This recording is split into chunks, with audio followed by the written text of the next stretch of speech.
Andrew, Claudio, Knicks Film School. It was great bumping to you in Vegas, man. How are things? It's good. Things are awesome at the moment because we're officially in the off season, it feels like. So things have settled down a bit. And yeah, Andrew, it was great to bump into you in Vegas as well. How you been? I'm doing well. It's awesome to be a Knicks fan these days, right? It is, I'll say. Yeah. Best it's been in a long time. Consistently been, I should say. For sure. All right. I mean, it's all about the center position, and Precious just signed a 1-year, $6 million deal. But before we get there, what is your thought on the Vucevic buzz to New York? I got to be honest, you're notifying me of the Really? Vucevic buzz to New York. I hadn't heard anything legitimate. Yeah. So the thing please is, tell me. Yeah. So they want to land a top center, obviously, and there's a good chance that it won't be before the season, but it could be during the season. And people are talking Mitch and Miles to the Bulls for Vucevic. It doesn't really change the depth because Precious is now there, and it'll be a swipe for Mitch for Vucevic. McBride would be in it. Yeah, that's really what I'm hearing, but I don't think it'll happen before the season starts.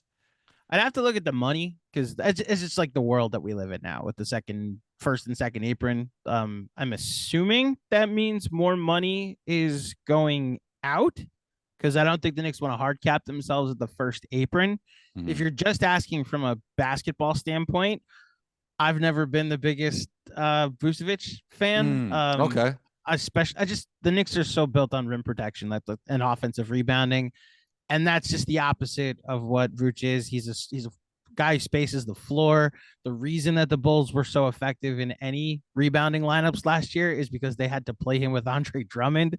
So I would prefer, if you're going to go get a center that especially if it's one that's going to cost you deuce, I would prefer you go get someone with a little more upside. Maybe look, the Walker Kessler thing has always been the thing I go back to, that if Danny Ainge comes back to reality and is willing to make a fair trade for both sides, which I don't think he is, that Walker Kessler for deuce and whatever pick the Knicks are able to still give up is the deal I'd be willing to make, or would like the Knicks to make. Danny Ainge wants 29 first-round draft picks. That's the problem. And your firstborn, and the deed to your house, and your car, and any film rights that you have on your life. He wants 10%. So. Yeah, I mean, the thing with Vucevic is it would be an upgrade offensively, and he will be. It's more likely he'll be available. That's the other thing with Mitch. Like, that's only my only concern with Mitch. Like, if you want him to be your starting center, there's always like the concern: will he be there the whole season? Well, let me ask you, because I respect your basketball eye. How many more offensive upgrades do the Knicks need? That's fair. That's fair. But it's just look at the Celtics, right? Like, everybody could make a three. Everybody could almost score at all three levels. It's like almost a new era in basketball where you just need all the offense you could get. I think the Knicks are, look, we've heard this said a lot. I think the Knicks are built in a factory to give the Celtics hell. Yeah. Oh, yeah. Yeah, I agree with that. I think their most optimal lineup, if they ever wanted to go to this, and I think Tibbs would, is with Randall at the 4 and OG at the 5, with Randall playing like as a hub like Hartenstein on the offensive side. So that gives you your stretch 5 if you'd like to. Is OG Anunoby's your 5, and then you put DiVincenzo and him or McBride, and then Mikal Bridges, and then Brunson. Like, there are ways to get around it where Randall, despite not being like the greatest 3-point shooter, still attracts the gravity and creates catch and shoot opportunities for just about everybody. So that's, look, I agree with you. It's an offensive upgrade. I think the defensive downgrade that it would be is just too detrimental for my liking. And that's just my personal taste with Vooch. I've never been a fan. So with Julius, you mentioned Julius. How do you feel about his fit with the Nova Knicks? I mean, I want to see it. I'll tell you that much. I'm optimistic about it. It's funny. We spent most of last season, anybody that was defending Julius Randle, because there's just a mistrust that exists between him and the fan base because of his performance in the postseason. I think nationally there is an earned distrust with Julius Randle that we don't know what you are when the games matter the most. This isn't a good stats bad team, guy. They win a lot with Julius Randle on the floor during the regular season. he has just not shown he can perform, not even just like at the highest level, just like at any level in his 3 playoff series so far. I look at context and I have my excuses ready. That first one, they the Hawks just geared up to stop one person, and they knew that the house of cards would fall, and it did. The second and third one, he hurt his ankle 3 weeks earlier, and then in Game 5 of that Cavs series, he hurt it again, and it was just never 100% for any of that playoffs.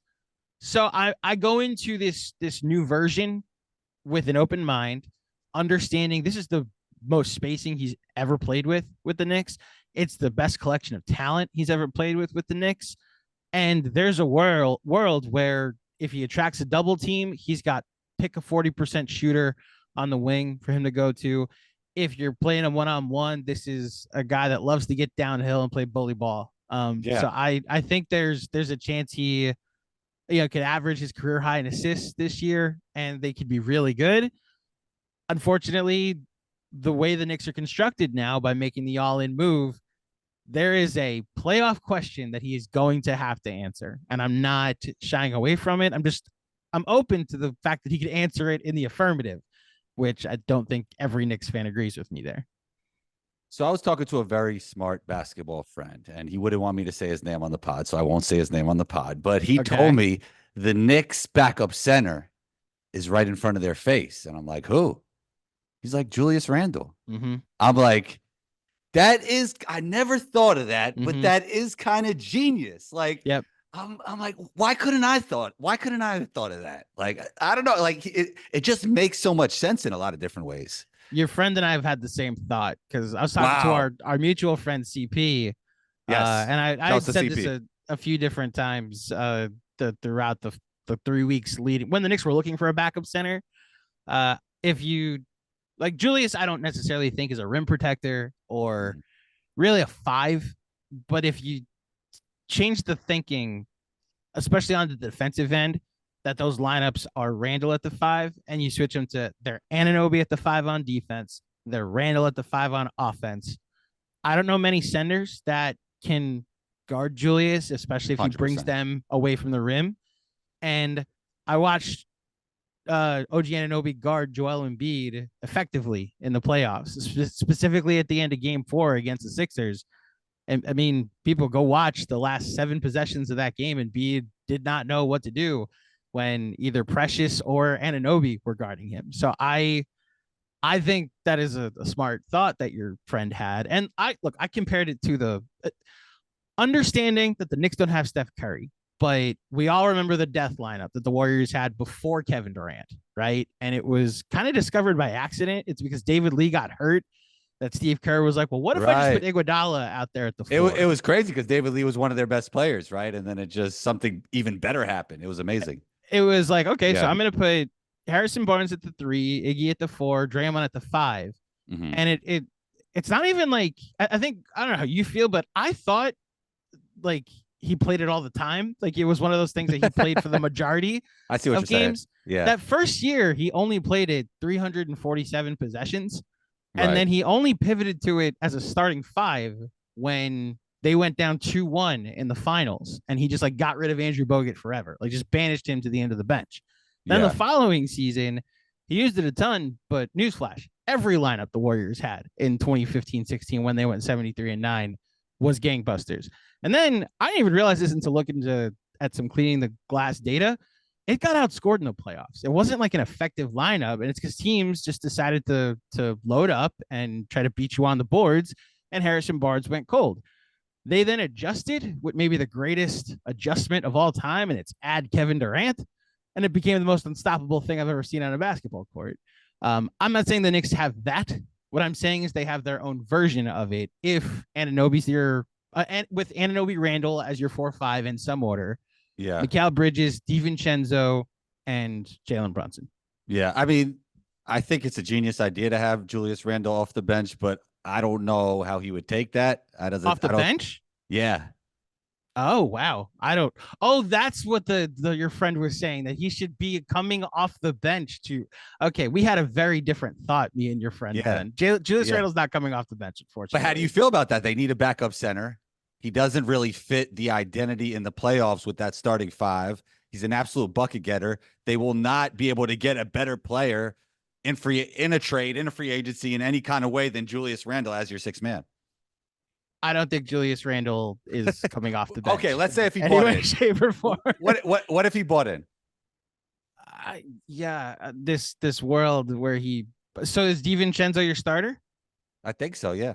So Josh Hart. See, the issue is then Josh Hart, for me, is a Julius Randle replacement in the starting five. Well, just like as a backup, like right. You're putting in Josh Hart to be a guy that can get boards, to play off of Mikal and Anunoby and Brunson, and like the probably the most frustrating parts of Tibbs is when he just like sends spacing out the window and is like, well, look at all the rebounding I can get. It's like, yeah, but your first shot being efficient isn't a bad thing.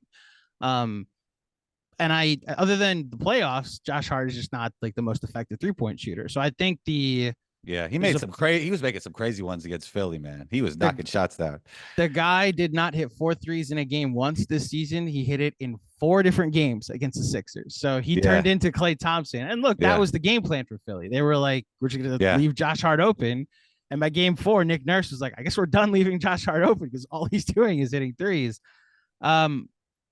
I don't necessarily like. I do agree with you. In a perfect world, Julius Randle volunteering to or buying in to come off the bench is awesome. The problem is that you then put him in these lineups with Josh Hart that just don't have a ton of spacing. If he's on the court with Mitch and Josh Hart, then you're putting 3 non-shooters on the floor. Oh yeah, I think Mitch would be out at that point, right? Like he comes in. Well, so that's Mitch. if you're hockey rotating it where one has to be on for the other. I'm saying stagger. Like if Julius is your starting 5, he comes out, and then when he comes back in, he plays with Anunoby as your center. Like that's more what I'm suggesting. It's like even if he plays with Precious, that's also not like a second unit that I want to put out there. Like with Josh Hart, Julius Randle, and Precious, they'll lead the league in offensive rebounding as a second unit, but there would be a lot of offensive rebound opportunities because they're missing. They're not the most efficient offense, you know. Right. You mentioned Precious, and we kind of led off with him, and I think it's a great deal for the Knicks, right? Like I didn't really like what he was doing with Toronto or even with Miami. I didn't think the decision making was great, but there was months with the Knicks where he was averaging 12 points. He was playing really smart, and to have him signed for $6 million, I mean, I think it's awesome for the Knicks, especially at a position that they really need. They needed a backup 5 that they could trust, and especially with Mitchell Robinson being your new starting 5. Right. This is no disrespect to Mitch. I think he is elite when what he's good at when he plays. He just hasn't proven he could stay on the court as much. So you needed someone that knows the team, knows the coach, knows the system. And Precious Achiuwa showed he could do that last year. Are there limitations to his game? Yes. I don't necessarily putting him next to a rim running center or really just like a dunker spot center leads to the best offense. Some of the worst moments the Knicks had last year was when he was playing the 4. And really once teams figured out, just ignore Precious Achiuwa. Right. It led to some really clunky offense. But from a rebounding perspective, he just took advantage of teams and like bully ball teams a lot during the regular season. And there were moments, like I mentioned the Philly game when he played next to Anunoby in crunch when Mitch Robinson missed game 4. And like he played down the stretch for Isaiah Hartenstein and earned those minutes. I thought it was the right call by Tom Thibodeau to go to Precious and Anunoby down the stretch. And I think he's exactly the center that as the available list of players list dwindled down. It was like, I just re-signed Precious and we'll readdress this if we need to later in the season. So you're okay with the center depth chart as of now? As of now, yes. Especially since I have illusions of grandeur of Tibbs playing Anunoby at the 5. Okay.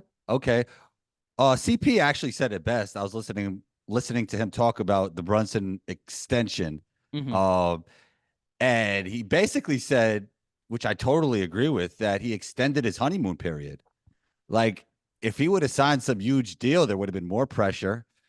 But on the other side of things, like he did leave a lot of money on the table, right? Or didn't he? Is there some back end stuff going on? Like what are your thoughts on all of it? So look, as far as the honeymoon period is concerned, uh, it's him, it's Aaron Judge, end of list for the most important and most beloved athletes in this city. And I Aaron mean, Judge is he was already beloved, and after this, it's going to be right, but ridiculous. the Yeah, level that he's now ascended to, like I'm 100%. talking about like the captain of the Yankees. And then there's Right, this guard that right. was drafted in the second round, and what he's ascended to. Um he just his Q rating here in the Big Apple is Yeah, ridiculous. the biggest that I can remember for a Nick. And like you see a Carmelo Anthony jersey over my shoulder, he's ascended Melo in levels that Melo never had a chance of approaching. And I got to be honest, like I thought about this during the playoffs, and now you add in the extension, but the Brunson Patrick Ewing conversation is going to come really quick, especially as this team experiences more playoff success. And I don't know if a lot of us that experienced the 90s are ready to have it, because it might become undeniable and it might be in favor of Jalen Brunson. He got to win You a know? championship, though, because He does. Patrick Ewing carried a franchise for years and years and years. So that's a tough one. That's a tough one. But if Brunson's the cog that turns around a franchise that is part of the most sustainable era of success that they've had since the 90s, and look, he wins a chip, then it's not even a conversation. But like Ewing didn't win one. And in the one finals he did play in, like he went head to head with Hakeem, who just proved to be a better player. Fine. Like if it ends up that neither of them win a finals and they both make the playoffs for like 7-8 straight years, and they make the finals each once, like it becomes a conversation, is all I'm saying. And look, it's a lot of like, I'm a Mets fan, so I can't speak to this, but a lot of the Yankee fans that are also Knicks fans in my life have been able to speak to this. Like we have our Derek Jeter, we have our guy that sacrifices for the team, does what's best for the team, and is all about winning. And I never got to root for a Derek Jeter. Again, I'm a Mets fan, and so it's really cool to see what his reputation and what he's really earned himself by both with his play and now with this gift that he's given the Knicks by giving them a lot more flexibility. As far as the whether or not he gave up a ton, I think they're going to take care of him with his next contract. I'm also just not ignorant to the fact that his godfather is the president of basketball of operations of the Knicks, that his agent is the son of said president of basketball operations of the Knicks, that the Knicks went out and got all of his friends from college to play for the team. So there are perks that come with playing in that ecosystem that I'm sure he's going to take advantage of. Yeah, it's full Nova Knicks without Jay Wright, though. They don't have Jay Wright. Yeah. Tibbs signed the extension. What are your thoughts on next one? I actually like the way Jay Wright coaches better than Tibbs, but that's a whole other conversation for another day. Maybe it's not a whole other conversation for another day. Like he was playing 4-out offense before anybody else was, and I don't know, man. I just love the way Jay Wright coaches, but it doesn't look like that's going to happen anytime soon. Well, so depends who you talk to about Jay Wright. He sounds very retired. Like, yes, no interest in coaching at the next level. Totally happy with what we're doing right now, talking basketball. Right. So that's the thing that I like. Consultant, free ticket to every Nova Knicks game, fine. Look, Tom Thibodeau, the job that he's done with the Knicks is not equally as essential to the job Jalen Brunson's done in helping in the turnaround, but the turnaround doesn't start with Jalen Brunson. It starts with Tom Thibodeau as far as the Knicks return to competency. Yeah. And look, I've seen a lot of bad coaches in my time, and I know what it's like to watch a basketball team that doesn't care. And the one thing about Knicks teams under Tom Thibodeau, even with like clunky offensive things that I just quibbled with during our conversation, right?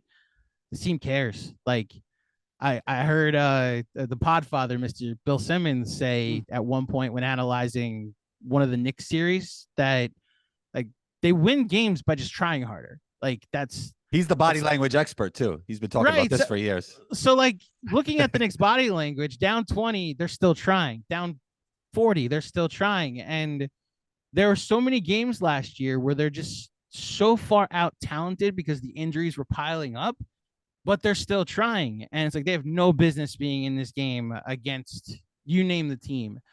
And they're down 4 with 5 minutes left. And that was a team we all became so proud of. And I would love for the Knicks to eventually, get over the hump and make it to a finals, win a finals with him, a basketball lifer that I think has brought a lot to the game defensively and brought a lot to this franchise. And, like it's on the record. Like Fred Katz has reported this, that one of the reasons Jalen Brunson signed here when he did was because he wanted to play for Tom Thibodeau, the coach that he knew him as a kid, right? He knew him as a kid. Knew him when he was playing, when Tibbs was an assistant coach for the Knicks when Rick Brunson was a player for the Knicks. So like he's known him his whole life, and he partly wanted to play for Tibbs. And I think that buy-in, that family affair, Tibbs is like a adopted Knicks, adopted Villanova coach, Yeah, I mean, this Nova Knicks thing is really crazy. It feels like it's definitely going to be a 30 for 30. What's a more likely 30 for 30, Bronny or Nova Knicks? Nova Knicks. Okay. This is no disrespect to Bronny. I hope he turns into a prospect, but it depends on if the Knicks win the championship this year, it'll definitely be the Nova Knicks. But what if the Lakers win a championship this year, which is probably unlikely, but if they win the title this year because of Bronny. No. That's the thing. No. I'm just saying, he plays a couple regular season games. And LeBron and AD get it done. You know what I mean? This is no disrespect to Bronny. I hope he has an outstanding NBA career. The much more Cinderella story is these guys winning a title in college and then winning the Knicks a title in the NBA together. That's just, it's poetic being able to do that, all as underdogs too, Yeah. It's kind of a forgotten offseason move, but Campaign was signed by the Knicks. You got to see Tyler Kolek in Summer League. I thought he was great. Everything you mentioned about the body language of the Knicks, this guy, Tyler Kolek, embodies the toughness, the feel for the game. I think he fits like a Tibbs team perfectly. Do you feel like he's the backup for Jalen Brunson at this point, or would you go with Campaign? Like, how do you feel about the depth chart for the guard since we already went over the centers? If you believe the reporting, Campaign is a depth piece, like he's your 10th, 11th man. Tyler Kolek is the next man up if they go to a 10th man right now. So you think he'll be getting rotation minutes right away? I think they're going to go 9 deep to start the season. Oh, I okay. think they're going to go the 5 that Jalen Brunson, Mikal Bridges, Julius Randle, OG Anunoby, Mitchell Robinson as your starting 5, with Deuce McBride, Josh Hart, DiVincenzo, and Precious Achiuwa as your back 4, and they'll stagger. Which is the thing I'm most excited about, is to see like the first time we see the Nova Knicks play together. And Deuce McBride, a guy I'm still high on, he's back to playing like 12 minutes a game. He's in every trade rumor though. That's the thing about him, because he's their most reasonable trade asset. Like him and Mitch, right? Outside of Julius, who I think is going to get extended next week, but Deuce, his contract is to a place where it's just understood this is such an attractive asset, and they're already 9 deep. And you did just draft Tyler Kolek. So if you do have trust in Kolek to play 7-8 minutes backing up Brunson, you can. You also have a veteran in Campaign if you want to go that route. And, you have insurance. Deuce being in trade, I just think the reality of the contract Deuce signed is that this is an attractive asset to trade if you have to. As far as the rotation is concerned, I think they'll start out going 9 deep. And look, Andrew, this is like the biggest lesson we all learned as Knicks fans last year. Mm-hmm. You can never have too many NBA players on your roster. 100%. I was sitting there in the middle of February watching Charlie Brown Jr. and Obi Toppin's little brother get rotation minutes because the Knicks were desecrated by injury. I watched them lose game 7 against the Pacers because like OG Anunoby was limping around and Josh Hart was tearing his abdomen and Jalen Brunson was breaking his hand and Robinson was already out for the series and Bojan Bogdanovic got cheap shotted against the Sixers. They were at critical mass when they suffered their first injury of the playoffs, and then they suffered 4 more. So I think the Knicks went into this year valuing the 11th, 12th, 13th, 14th roster spot. And now there's guys I think could play for this team if they ever actually get to that point in the injuries that they need to go that route, you know? You mentioned all those injuries, and they were playing so well right after the OG trade, and when everybody was still healthy, they were really looking like a true championship contender. January 2023 is like 2024 is one of my favorite months as a Knicks fan. They looked like, I mean, they were 11-1 with Jalen Brunson, OG Anunoby on the floor. They were 12-2 right after the OG trade, leading up to a Julius Randle injury. I was riding high with that team, and then Randall got hurt on. I have no idea if it was a freak play or a dirty play. I know how a lot of Knicks fans feel about Jaime Jaquez Jr., but you know what, it is what it is. And then before the next game, OG Anunoby is just like listed as questionable because his elbow hurts, and then a week later we find out he had surgery.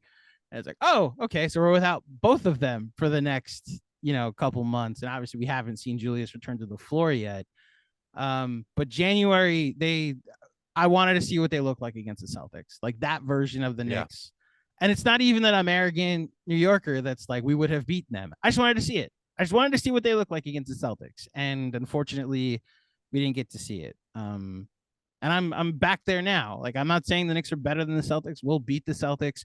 I want to see what it looks like. I want to see what this new version of the team that I believe in looks like against the world champs now. All right, two more things before we get out of here. It's been an interesting offseason for the Knicks. Very good in a lot of ways. How would you grade it? The only issue is iHeart had to go, which was very unfortunate, but everything else seems really good. I mean, I guess you could point to the OG being a little injury riddled and paying him all kinds of money, but I like the idea of that. Like, how would you grade this offseason?